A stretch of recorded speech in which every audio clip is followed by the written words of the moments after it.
Hello दोस्तों, आशा करता हूँ आप सभी अच्छे होंगे। मैं लोकेश दहिया आप सभी का स्वागत करता हूँ दहिया सॉल्यूशन यूट्यूब चैनल पर। एसएससी जीडी यूपी पुलिस के लिए जीके जीएस और करंट अफेयर का टेस्ट नंबर या सेट नंबर 37 रहेगा। 36 सेट हम पहले कर चुके हैं। आप देखना चाहें तो प्ले लिस्ट में जाकर देख सकते हैं। यानी कह सकते हैं जिस भी परीक्षा में जीके जीएस और करंट अफेयर पूछी जाती है उन सभी के लिए ये उपयोगी क्लास रहेगी, यानी इम्पोर्टेंट क्लास रहेगी। अगर आपको ये वीडियो अच्छी लगती है तो एक लाइक कर देना। अगर आपको चैनल उपयोगी लगे तो चैनल को सब्सक्राइब कर सकते हैं। बिना देरी से फर्स्ट क्वेश्चन से शुरू करेंगे। 5 क्वेश्चन हमारे वन लाइनर रहेंगे, उसके बाद ऑप्शन वाले शुरू हो जाएंगे। फर्स्ट क्वेश्चन है 1951 की जनगणना के अनुसार भारत का जनसंख्या घनत्व डैश है, यानी कितना था। 1951 की जनगणना के अनुसार तो कितना था, तो आंसर रहेगा 117 प्रति वर्ग किलोमीटर, यानी वर्ग किलोमीटर स्क्वायर। कितने, तो 117 था 1951 की जनगणना के तहत भारत का जनसंख्या घनत्व। अगला क्वेश्चन दे रखा है चंदावर का युद्ध निम्न में से किसके बीच हुआ था, यानी चंदावर का युद्ध कब हुआ था, तो 1194 में हुआ था। और किन किन के बीच हुआ था, तो आंसर रहेगा जयचंद और मोहम्मद गौरी के बीच। कब हुआ, लड़ा गया था, तो 1194 में लड़ा गया था। अगला क्वेश्चन है चंबल परियोजना संयुक्त उद्यम में कौन कौन से राज्य शामिल है, यानी चंबल परियोजना में कौन कौन से राज्य संयुक्त रूप से शामिल है, तो आंसर रहेगा राजस्थान और मध्य प्रदेश। अगला क्वेश्चन है पावल या पोलकुट, कौन सा, पावल या पोलकुट किस राज्य का भगवान को आभास व्यक्त करने वाला त्यौहार है, यानी पावल और पोलकुट किस राज्य का त्यौहार है, तो आंसर रहेगा मिजोरम का त्यौहार है। कौन सा, पावल और पोलकुट त्यौहार। आगे चलते हैं। अगला क्वेश्चन है किसने आनंद मोहन बोस के साथ इंडियन एसोसिएशन की स्थापना की थी, किसकी स्थापना की थी मिलकर, इंडियन एसोसिएशन की। तो कौन कौन थे, तो आंसर रहेगा सुरेंद्रनाथ बैनर्जी और कौन थे, तो आनंद मोहन बोस थे। इन्होंने इंडियन एसोसिएशन की स्थापना कब की गई थी, तो 1876 में की गई थी और इसे भारत सभा के नाम से जाना जाता है। भारत सभा ये भी कह सकते हैं, या इंडियन एसोसिएशन या भारत सभा की स्थापना कब हुई थी, तो 1876 में। और किन किन ने की थी, तो सुरेंद्रनाथ बैनर्जी और आनंद मोहन बोस ने की थी। आगे बढ़ते हैं अगले क्वेश्चन पर। अगला क्वेश्चन है 27 अगस्त से 16 सितंबर 2023 तक बहुपक्षीय अभ्यास ब्राइट स्टार, कौन सा, ब्राइट स्टार 23 की मेजबानी कौन से देश ने की है, यानी वायुसेना का ये युद्ध अभ्यास था। कौन सा, वायुसेना का।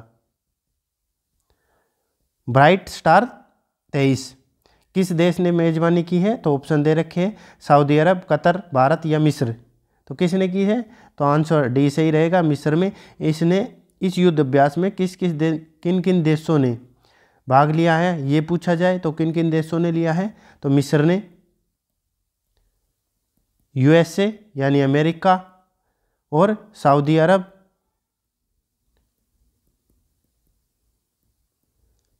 भारत, और किसने लिया है, तो ग्रीस और कतर। ग्रीस और कतर इन देशों ने भाग लिया है। और कहाँ पे हुआ है आयोजन, तो ये मिस्र में हुआ है। मिस्र पूछे तो काहिरा में हुआ है, काहिरा हवाई अड्डे के पास हुआ है। कौन सा, ब्राइट स्टार 23। आगे बढ़ते हैं अगले क्वेश्चन पर। अगला क्वेश्चन दे रखा है किस महिला दृष्टिबाधित क्रिकेट ने बर्मिंघम यानी इंग्लैंड में, कहाँ पे, इंग्लैंड में आयोजन हुआ है। इंग्लैंड में IBSA विश्व खेलों का T20 फाइनल जीता है, यानी किस देश की टीम ने जीता है क्रिकेट की। तो ऑप्शन दे रखे हैं ऑस्ट्रेलिया, पाकिस्तान, भारत या इंग्लैंड। और कहाँ पे आयोजन हुआ है, तो बर्मिंघम में हुआ है। बर्मिंघम कहाँ पे पड़ता है, तो ये इंग्लैंड में पड़ता है। और कब जीता है, फाइनल कब हुआ है, अगर फाइनल पूछे तो 26 अगस्त को, 26 अगस्त को हुआ है 2023 में फाइनल खेला गया है। और किस देश ने जीता है, तो हमारे देश भारत की टीम ने जीता है T20 वाला। और किसे हराकर, अगर हराकर पूछे तो ऑस्ट्रेलिया को हराकर। किसको, ऑस्ट्रेलिया को हराकर। कितने विकेट से हराया, तो 9 विकेट से हराकर जीता है। कौन सा? IBSA विश्व खेलों का T20 फाइनल मैच भारत ने जीता है। किसे हराकर? तो ऑस्ट्रेलिया को हराकर। 26 अगस्त को यह आयोजन हुआ है और इंग्लैंड देश में आयोजन हुआ है इसका। आगे बढ़ते हैं अगले क्वेश्चन पर। अगला क्वेश्चन दे रखे है, सिख धर्म के निम्नलिखित गुरुओं में से कौन अंतिम गुरु थे? यानी अंतिम गुरु मतलब 10वें गुरु। 10वें गुरु कौन है सिख धर्म के? तो ऑप्शन दे रखे हैं, गुरु हरगोविंद, गुरु अमरदास, गुरु अंगद या गुरु गोविंद सिंह। तो कौन है सबसे आखिर के 10वें नंबर के? तो ऑप्शन डी सही रहेगा, गुरु गोविंद सिंह 10वें नंबर के हैं। फर्स्ट पूछा जाए अगर आपसे, फर्स्ट गुरु कौन है? तो गुरु नानक देव थे, गुरु नानक देव। हरगोविंद पूछे जाए तो कौन से नंबर के थे? तो ये 6वें गुरु थे। अमरदास पूछा जाए तो अमरदास थे 3रे और अंगद दूसरे थे। तो पहले कौन थे? तो गुरु नानक, उसके बाद अंगद दूसरे नंबर, अमरदास 3रे और हरगोविंद तो ये 6ठे। हरगोविंद है ये, कवि गुरु गोविंद, हरगोविंद 6ठे थे और 10वें नंबर के तो गुरु गोविंद सिंह थे लास्ट। पहले कौन थे? तो पहले गुरु नानक देव थे और 10वें कौन थे अंतिम? तो गुरु गोविंद सिंह थे। आगे बढ़ते हैं अगले क्वेश्चन पर।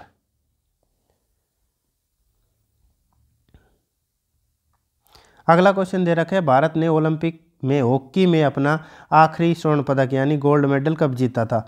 आखिरी बार जीता था, उसके बाद कोई ओलंपिक में गोल्ड मेडल नहीं जीता। किसमें? हॉकी में। तो आंसर ऑप्शन दे रखे हैं, 1968 में, 1972 में, 1980 या 1976 में। कितनी बार गोल्ड जीते हैं हॉकी में अगर पूछा जाए? तो 8 बार गोल्ड जीते हैं।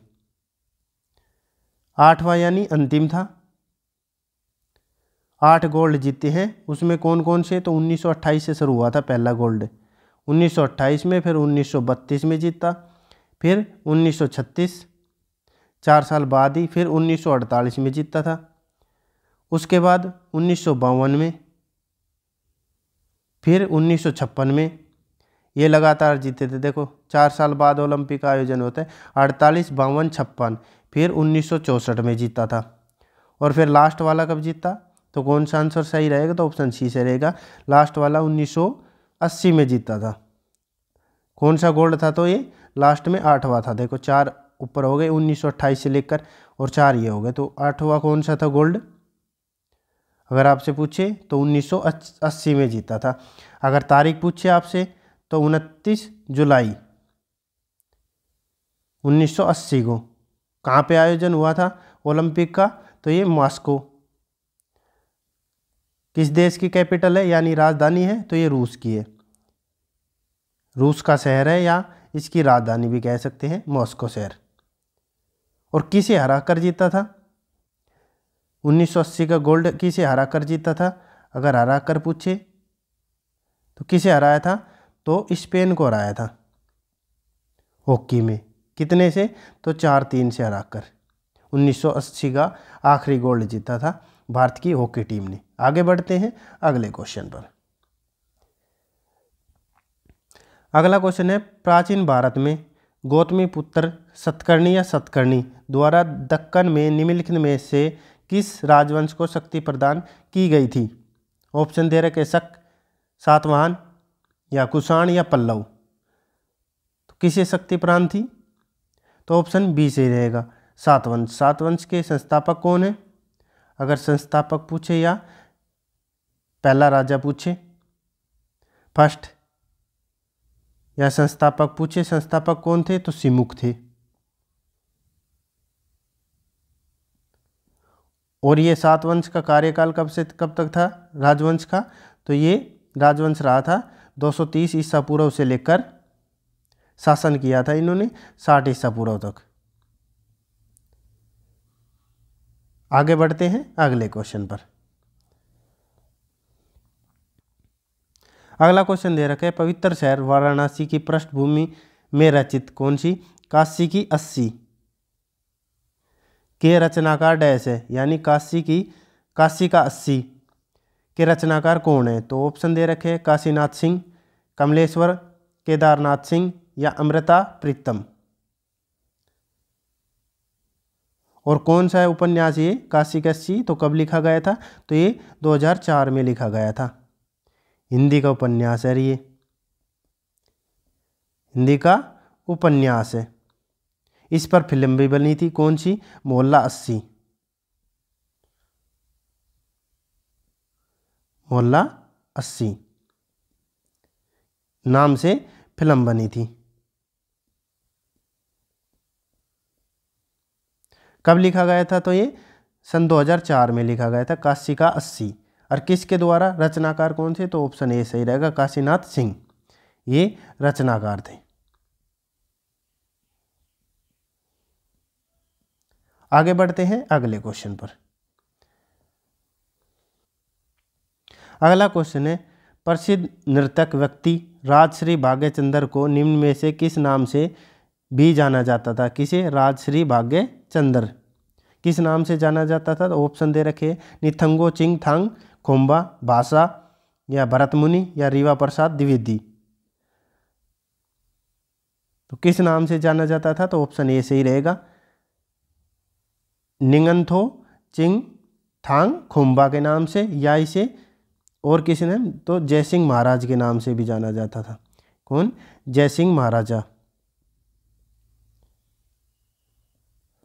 और असली नाम क्या था? तो भाग्यचंद्र था। ये मैतेई के राजा थे,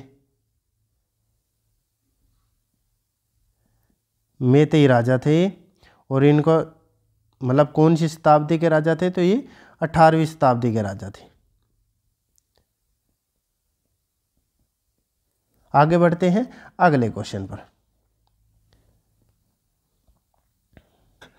अगला क्वेश्चन है, विजाल्य के उरियूर के प्राचीन प्रांत चोलों के परिवार से थे, ने 9वीं शताब्दी के मध्य मैत्यूर से डेल्टा पर कब्जा कर लिया और डैश शहर का निर्माण किया था। यानी 9वीं शताब्दी में किस शहर का निर्माण किया था विजाल्य ने? तो ऑप्शन दे रखे हैं। और किस राजवंश थे? तो ये चोल थे। कौन से शहर की इस निर्माण किया था 9वीं शताब्दी में? तो ऑप्शन दे रखे हैं दारासुरम, कांचीपुरम, वेंगी या तंजावुर। तो किस पर किया था? तो ऑप्शन डी सही रहेगा, तंजावुर यानी तंजौर। कहाँ पे पड़ता है? तो ये तमिलनाडु में पड़ता है। चोल वंश का संस्थापक पूछे, संस्थापक कौन था? तो विजाल्य।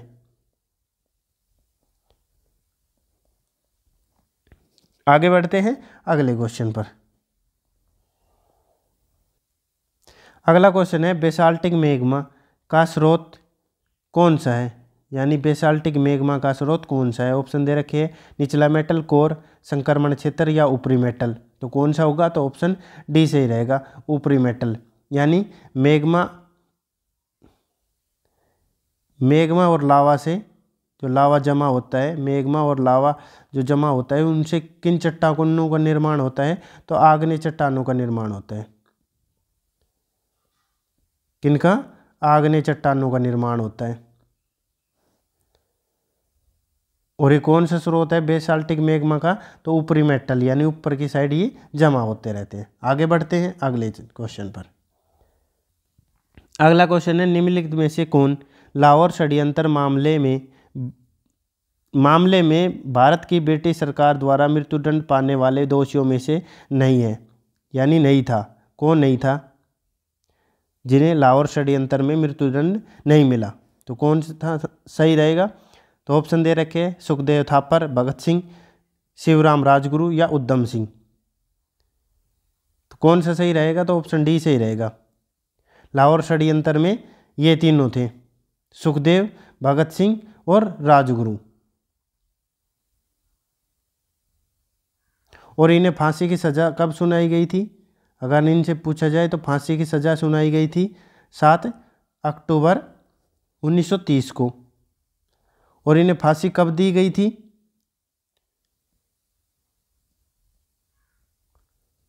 फांसी कब दी गई थी? तो 23 मार्च को दी गई थी 1931 31 को। लाहौर षड्यंत्र का मतलब क्या है? तो इन्होंने सैंडर्स की हत्या कर दी थी लाहौर में।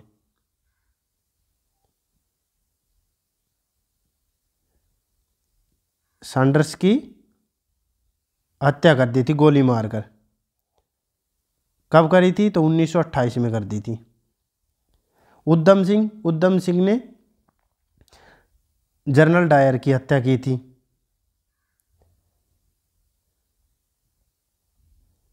जनरल डायर की हत्या की थी कब? 13 मार्च 1940 को। कहाँ पे की थी? तो ये लंदन में की थी। क्यों की थी?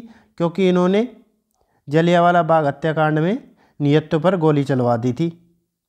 किसने? तो जनरल डायर ने। उसका बदला लेने के लिए 13 मार्च 1940 को जनरल डायर की हत्या कर दी थी। आगे बढ़ते हैं अगले क्वेश्चन पर।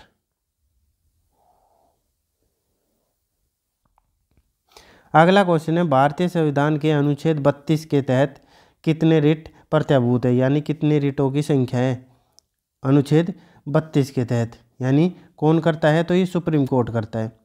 और अनुच्छेद 226 के तहत रिट जारी कौन करता है? तो हाई कोर्ट करता है। कितने प्रकार की रिट होती है? तो ऑप्शन दे रखे 6, 5, 4 या 7। तो कितने प्रकार की होती है? तो आप सभी को पता होगा, तो ऑप्शन बी से ही रहेगा। कितने प्रकार की रिट होती है? तो 5 प्रकार की रिट होती है। आगे बढ़ते हैं अगले क्वेश्चन पर। अगला क्वेश्चन दे रखा है, भारत में थियोसॉफिकल सोसाइटी के आंदोलन को किसने लोकप्रिय बनाया था? थियोसॉफिकल सोसाइटी की स्थापना कब हुई थी? तो ये 1875 में हुई थी। सबसे पहले कहाँ पे हुई थी? तो ये न्यूयॉर्क में हुई थी। अब भारत में पूछा जाए, भारत में कब हुई थी? तो भारत में हुई थी ये 1882 में। कहाँ पे? तो ये मद्रास में। मद्रास कहाँ पे पड़ता है? मद्रास चेन्नई। चेन्नई के कहाँ पे? तो ये अडियार में। अडियार में इसका मुख्यालय था। और कब हुई थी स्थापना भारत में थियोसॉफिकल सोसाइटी की? तो 1882 में हुई थी। और वैसे पूछा जाए तो विदेश में कब हुई थी सबसे पहले? तो 1875 में हुई थी। कहाँ पे? न्यूयॉर्क में। अब ये पूछा जा रहा है भारत में इसने आंदोलन को लोकप्रिय किसने बनाया? तो ऑप्शन दे रखे हैं, एनी बेसेंट, रामकृष्ण भंडारकर, केशव चंद्र सेन या स्वामी विवेकानंद। तो कौन सा सही रहेगा? तो ऑप्शन ए सही रहेगा। एनी बेसेंट ने ये आंदोलन लोकप्रिय बनाया था। एनी बेसेंट कब आई थी भारत में? तो ये आई थी 1893 में। 1893 में और क्या हुआ था? तो गांधी जी अफ्रीका गए थे। गांधी जी अफ्रीका गए थे। और एनी बेसेंट भारत आई थी कब? 1893 में। आगे बढ़ते हैं अगले क्वेश्चन पर। अगला क्वेश्चन है, अलरमेल वल्ली और रुक्मणी देवी अरुंडेल भारतीय नृत्य के निम्न में से किस शैली से जुड़ी हुई है? कौन कौन? अलरमेल वल्ली और रुक्मणी देवी अरुंडेल किस नृत्य शैली से जुड़ी हुई है? तो ऑप्शन दे रखे, कथकली, कुचिपुड़ी, कथक या उत्तर भारत। कथकली कहाँ का है? तो ये केरल का है। कुचिपुड़ी आंध्र प्रदेश, यानी अंधे लोग कच्ची पूरी खा जाते हैं। कथक कहाँ का है? तो ये उत्तर भारत का है। और भरतनाट्यम तो ये तमिलनाडु का है। इनका संबंध किससे है? तो ऑप्शन डी से ही रहेगा, भरतनाट्यम से इनका संबंध है।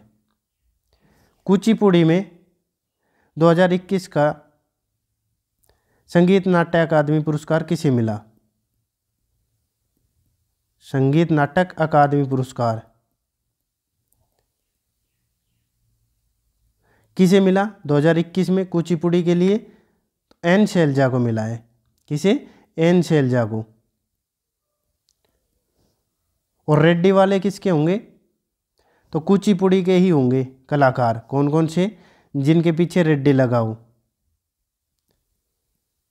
जैसे राधा रेड्डी, यामिनी रेड्डी। जिनके पीछे रेड्डी लगा हो वो किसके होंगे? तो वे कुचिपुड़ी के कलाकार होंगे। कौन? जिनके पीछे रेड्डी। और महापात्रा लगा हो, जिसके पीछे महापात्रा लगा हो, जैसे केलुचरण महापात्रा, तो वो ओडिसी के होंगे। किसके होंगे? ओडिसी के। और जैसे रेड्डी, कौशल्या रेड्डी, कौशल्या रेड्डी, ये सभी किसकी हैं? तो ये कुचिपुड़ी की हैं। और 2021 में संगीत नाट्य अकादमी किसे मिला है? कुचिपुड़ी की नृत्यांगना को। तो कौन सा रहेगा? तो एन शैलजा रहेगा। आशा करता हूँ आपको समझ आएगा। आगे बढ़ते हैं अगले क्वेश्चन पर। अगला क्वेश्चन है, भारतीय संविधान का निम्न में से कौन सा भाग राज्य के नीति निर्देशक सिद्धांतों से संबंधित है? यानी नीति निर्देशक सिद्धांतों से कौन सा भाग और अनुच्छेद पूछेंगे, तो कौन सा संबंधित है? नीति निर्देशक सिद्धांत कहाँ से लिए गए हैं? तो ये आयरलैंड से लिए गए हैं। कहाँ से? आयरलैंड से लिए गए हैं, आयरलैंड के संविधान से लिए गए हैं। वर्णन किस में है? तो कौन सा आंसर सही रहेगा? तो आंसर बी सही रहेगा, भाग 4। अनुच्छेद पूछिए आपसे, तो अनुच्छेद कौन से रहेंगे? तो 36 से लेकर 51 तक अनुच्छेद रहेंगे। इन्हें क्या कह सकते हैं? तो DPSP भी कह सकते हैं, DPSP शॉर्ट फॉर्म। तो DPSP अनुच्छेद 36 से 51 और भाग 4 में, और कहाँ से लिए गए हैं? आयरलैंड से। इनका उल्लंघन होने पर यानी अदालत में नहीं जा सकते, हम अदालतों में नहीं जा सकते इनका उल्लंघन होने पर। और किस संविधान से लिए गए हैं? तो ये आयरलैंड देश से लिए गए हैं। आगे बढ़ते हैं अगले क्वेश्चन पर। अगला क्वेश्चन है, निम्न में से कौन राजीव गांधी खेल रत्न पुरस्कार पाने वाले पहले व्यक्ति है? पहले व्यक्ति जब शुरू हुआ था जब ही पूछ रखा है, यानी राजीव गांधी खेल रत्न पुरस्कार की शुरुआत कब हुई थी? तो सन 1991-92 में हुई थी। उसी समय पहले व्यक्ति कौन है जो पाने वाले हैं इस पुरस्कार को? तो ऑप्शन दे रखे, सुनील छेत्री, विराट कोहली, विश्वनाथ आनंद या ध्यानचंद। तो इसका नाम भी चेंज कर दिया गया, राजीव गांधी खेल रत्न पुरस्कार का नाम चेंज करके क्या कर दिया गया? तो मेजर ध्यानचंद खेल रत्न पुरस्कार कर दिया गया। ध्यानचंद खेल रत्न पुरस्कार कर दिया गया। कब किया गया है? ये डेट पूछ सकता है, तो कब किया गया है? तो 6 अगस्त 2021 को किया गया है। और राजीव गांधी कौन से नंबर के PM थे? तो ये 6वें PM थे, 6वें नंबर के PM थे। ये भी पूछ सकता है आपसे अगर डीप में पूछा जाएगा। राजीव गांधी कौन से नंबर के PM थे? तो ये 6वें यानी 6वें नंबर के PM थे। और पहले व्यक्ति कौन है जिन्हें राजीव गांधी खेल रत्न पुरस्कार मिला था? तो ऑप्शन सी से रहेगा, विश्वनाथ आनंद जी। ये किस खिलाड़ी हैं, किस खेल के खिलाड़ी हैं अगर ये पूछा जाए तो ये शतरंज के खिलाड़ी हैं। ये हमारा टेस्ट था, आपको कैसा लगा ये बताना है आपको। अगर आपको टेस्ट अच्छा लगा हो तो एक लाइक करना, अगर आपको चैनल उपयोगी लगे तो चैनल को सब्सक्राइब करना, अगर आपको नोटिफिकेशन चाहिए तो बेल आइकन ऑन कर सकते हैं। आपका दिन शुभ हो, धन्यवाद।